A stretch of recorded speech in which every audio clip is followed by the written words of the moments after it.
By default, ACT offers over 50 different report templates that come bundled with the installation.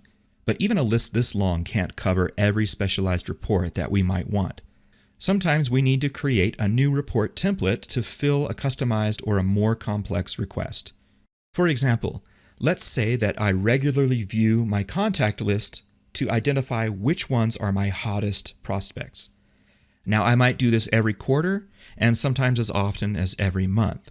But now that I'm adding more and more contacts and more salespeople on my team, it's difficult for me to get this information through my normal lookup procedures. So I want to create a report that collects this data consistently and displays it in a way that's easy to read.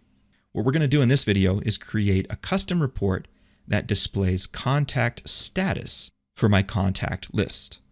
This will allow my team and I to have access to this report before our monthly meetings. Let's begin by going to the Reports area in the left navigation. And then from here, we're just going to click the New button at the top to create a new report template.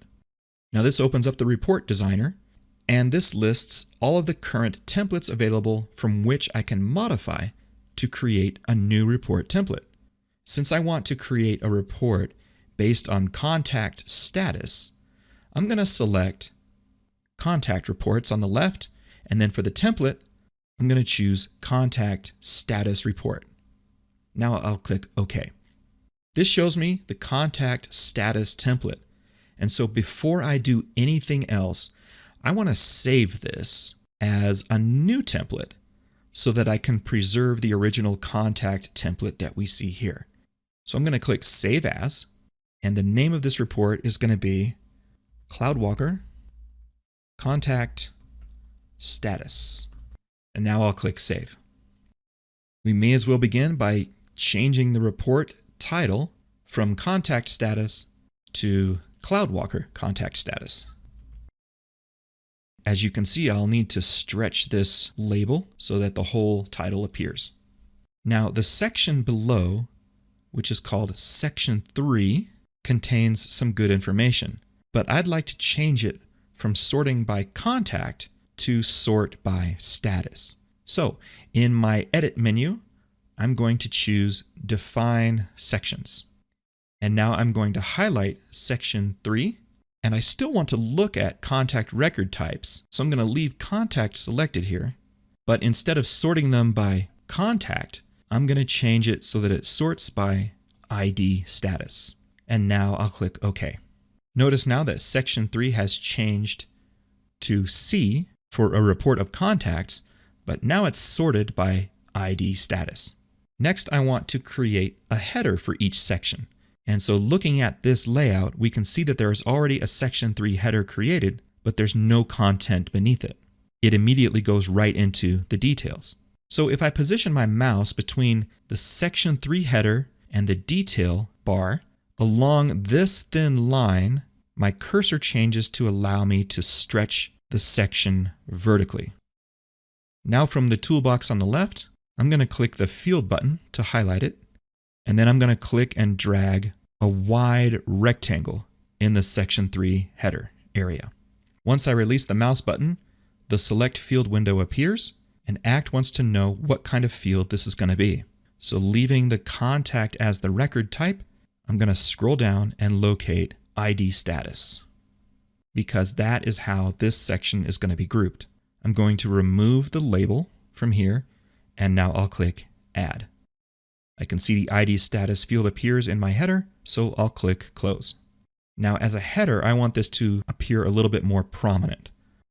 So I'm going to change the font to Tahoma, and then for the size, let's make it at about 18, and let's also boldface it a little bit. Let me stretch this out just a little more, and now I think I like the way everything looks, so I'm going to click the Save button. From here, I'll go to my File menu and exit out of the Report Designer. I'll click Yes just to save it one more time.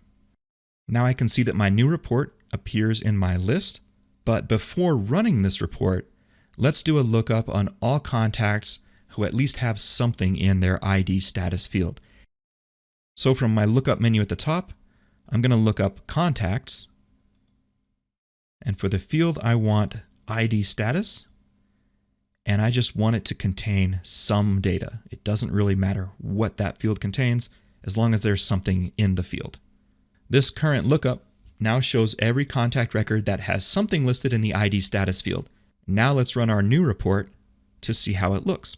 Without changing the lookup, I'm going to go to my reports area, and I'm going to choose my new CloudWalker contact status report, and I'll click Run Report at the top.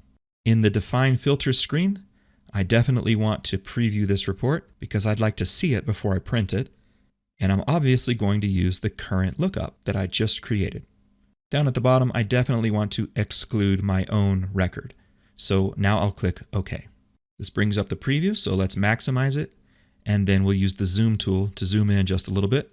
Now this report shows contacts sorted by ID status, beginning with customers. As I go through the pages of this report, I'll begin to see other ID status types appear where contacts are listed alphabetically. And so we're all finished. This new report will now allow my team and I to get an accurate listing of our contacts sorted by the status in which they've been designated. I can use this report to quickly focus on the contacts who are current customers or contacts who are high prospects and getting ready to buy.